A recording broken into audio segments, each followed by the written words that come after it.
Muito bem, que a graça e a paz do nosso Senhor esteja conosco neste momento em que nós queremos refletir sobre a sua palavra. Essa série de pregação, e hoje, essa série de pregação, nós somos convidados a refletir sobre o livro de Provérbios. Então, desde o primeiro sábado, a gente chamou a atenção para que você lesse em casa o livro de Provérbios. Eu não vou pedir aqui para vocês levantarem a mão, porque eu tenho certeza que todos aqui, tirando os visitantes, esses estão perdoados.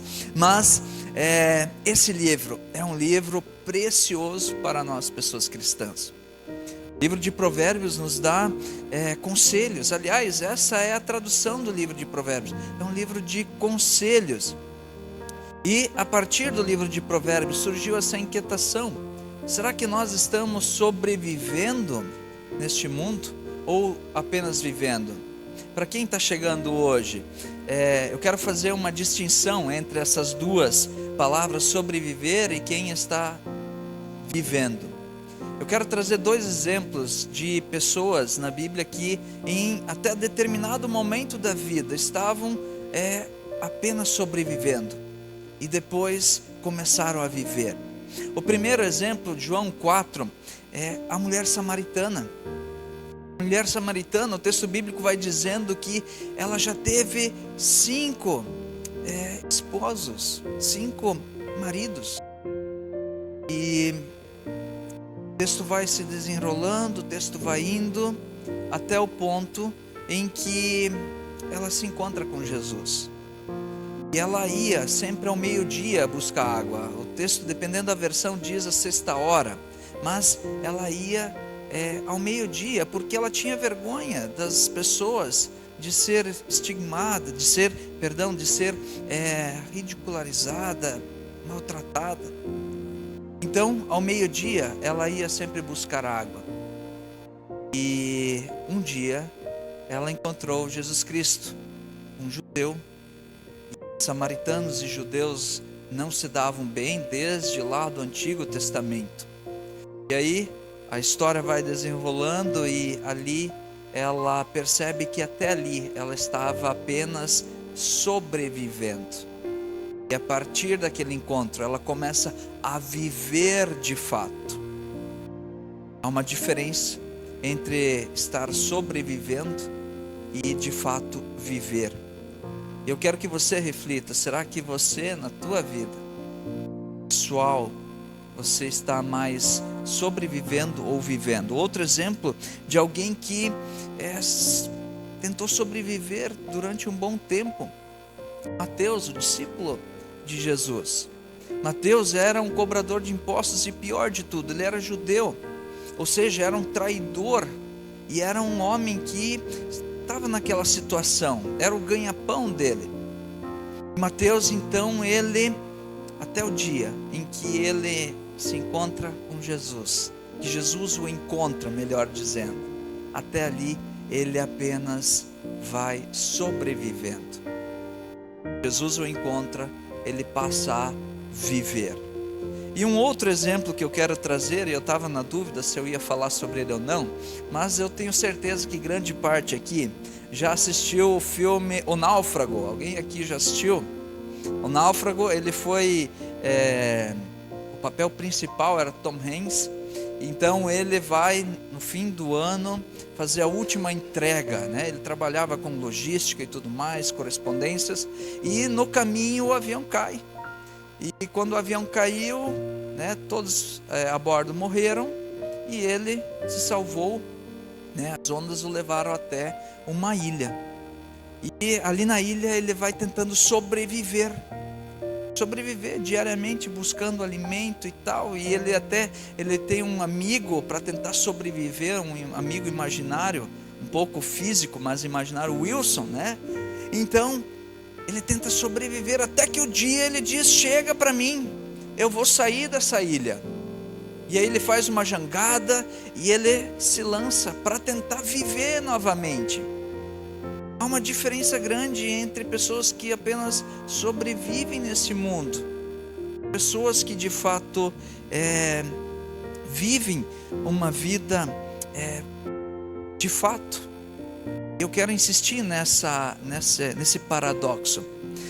Maria Colasanti, ela é uma cronista, poeta, e lá no ensino médio eu li pela primeira vez um poema que me fez refletir, e fala justamente sobre essa questão de sobreviver e viver. E a gente vai se acostumando na nossa vida, a gente entra numa rotina, num contexto por vezes que a gente nem se dá conta que a gente não está mais vivendo, a gente está apenas sobrevivendo. E Maria Colasanti, ela escreve um poema lindíssimo, que eu só vou ler uma partezinha aqui, mas leia em casa. A gente se acostuma, diz ela, a morar em apartamentos de fundo de quintal, e por não ter outra vista, logo se acostuma a não olhar para fora. E por que não olhar para fora? Logo se acostuma a não abrir as cortinas. E por que não abrir as cortinas? Logo se acostuma a acender mais cedo a luz. E à medida em que vai se acostumando, vai se desacostumando com o sol, esquece do ar, esquece a amplidão. A gente vai se acostumando muito fácil na vida, vai se esquecendo que Deus nos criou, e cada uma de nós aqui é precioso para Deus. Cada um de nós não é um erro de trajeto, uma falha ou um equívoco do destino. Não. Deus te deu a vida e Ele tem um plano para você. Acredite nisso. Mas o problema é que às vezes a gente vai entrando numa rotina e a gente vai esquecendo que nós somos preciosos, e que Deus não quer que nós apenas sobrevivamos, mas Deus quer que a gente viva neste mundo. Mas o primeiro ponto que eu quero chamar aqui é para nós sairmos deste caminho de sobreviver e entrarmos no caminho de fato viver. Eu quero chamar aqui a atenção para 2 pontos importantes. O primeiro ponto é que quando nós decidimos parar de apenas sobreviver e nós querermos entrar de fato na vida, nós precisamos ter sabedoria. Sabedoria. Salomão, em Provérbios capítulo 3, versículo 18, diz que a sabedoria é a árvore que oferece vida a quem abraça, e quem abraça essa árvore será abençoado. Abraçar a sabedoria. Mas o que é uma pessoa sábia? Talvez você já tenha encontrado alguém por aí que não tem faculdade, que não tem grande instrução, mas é uma pessoa sábia. Já encontrou uma pessoa assim? Outras pessoas têm graduação, têm um ego inflado, são inteligentes, são sábias. Há uma diferença entre pessoas sábias e pessoas inteligentes.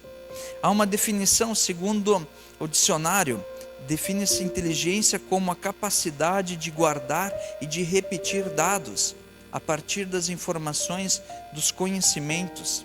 Do conhecimento pode fazer conexões ou comparações, porém pessoas inteligentes, e aqui eu entro na minha fala, podem cometer falhas. Os presídios estão cheios de gente inteligente. O mundo está cheio de gente inteligente. Hoje se fala muito na tal inteligência artificial, e muito dificilmente algum dia nós iremos escutar sobre sabedoria virtual. Jamais. Então, a segunda definição, sabedoria, de uma forma mais genérica, é a compreensão adquirida ao longo da nossa vida.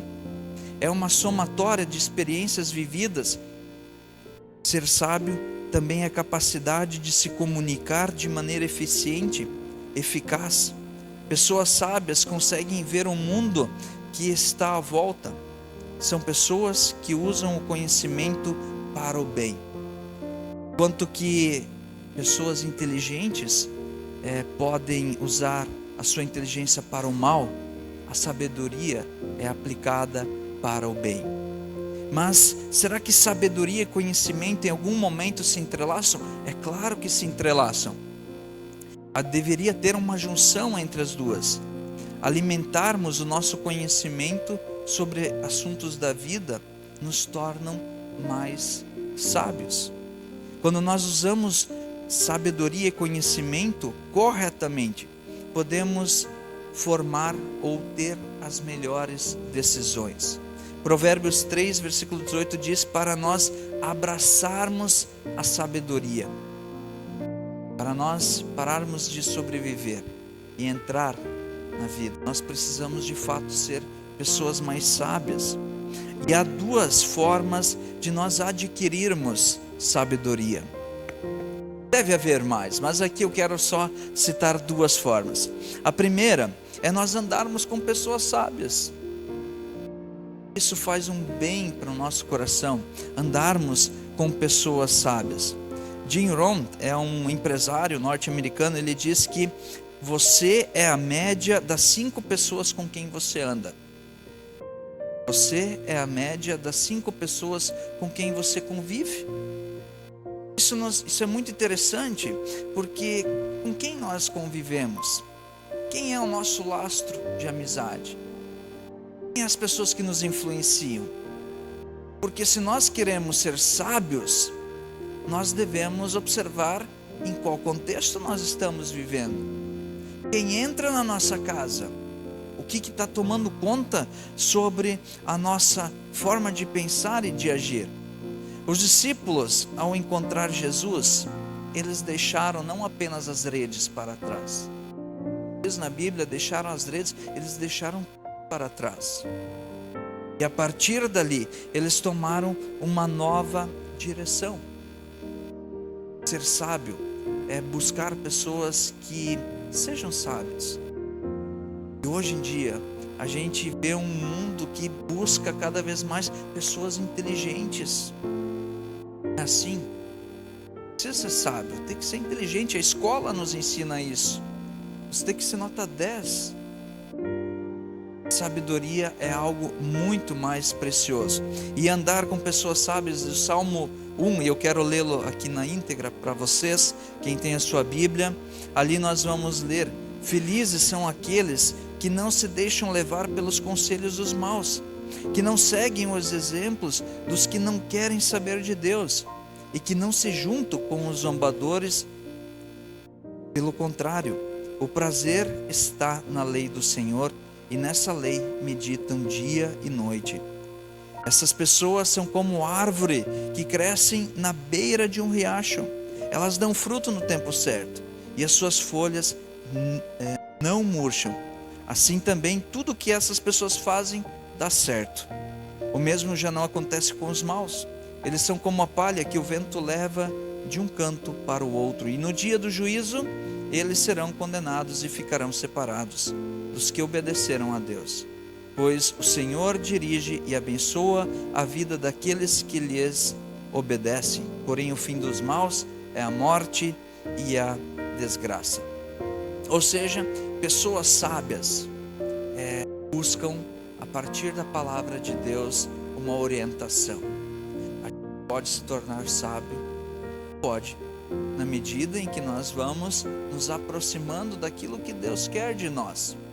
Mas há uma segunda forma de nós nos tornarmos pessoas sábias. Para sermos pessoas sábias, segundo o Salmo 110, versículo 10 diz: nós devemos temer e amar a Deus. Também o Salmo 19, versículo 7 diz: a lei do Senhor é perfeita e nos dá força. Os seus conhecimentos merecem confiança e dá sabedoria aos simples.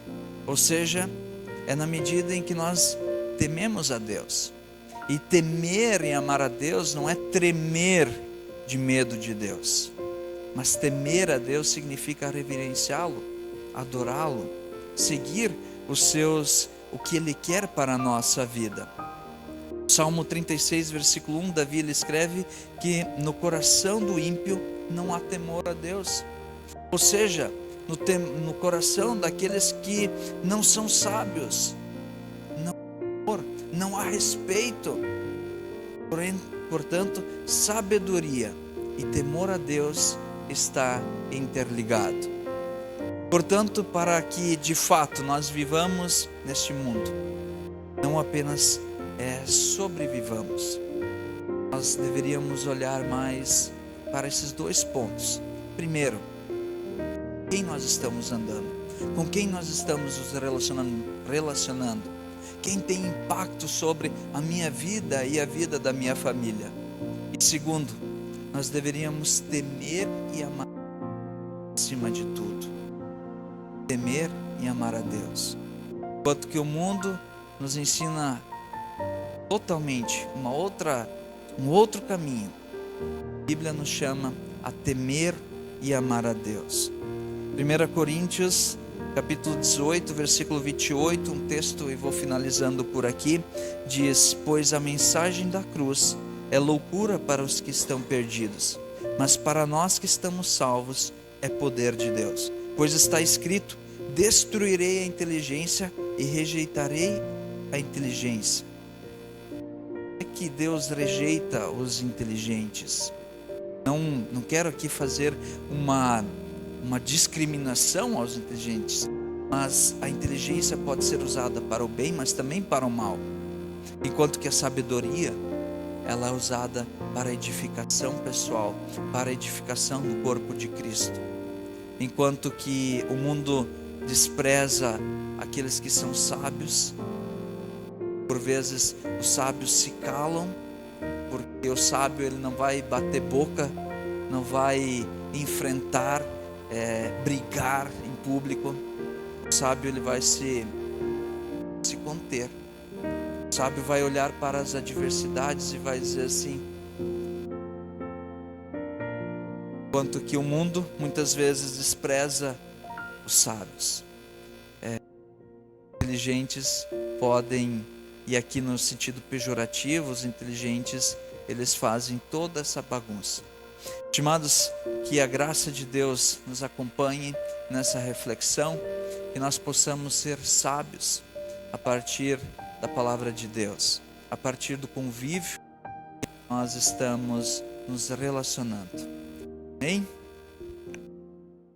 Convido assim aqueles que podem a colocar-se de pé para um momento de oração, momento também onde a comunidade intercede por aqueles que necessitam da nossa voz e da nossa oração. Querido Deus e Pai, damos-te graças porque mais uma vez podemos estar aqui para ouvir a Tua palavra e conhecer a Tua vontade em nós.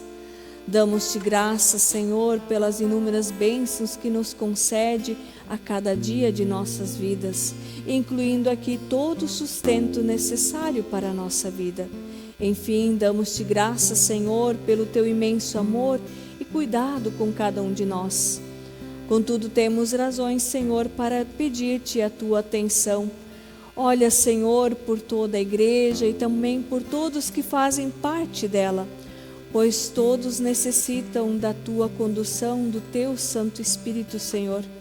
Olha, Senhor, por toda a Tua nação e a conduza para o caminho da paz e da justiça. Olha por todas as pessoas doentes, Senhor. Dê a elas a força necessária para recuperarem a sua saúde, Senhor. Olha por todos os lares. Olha também, Senhor, por aqueles lares destruídos, pois nele deve prevalecer o amor, o Teu amor, Senhor.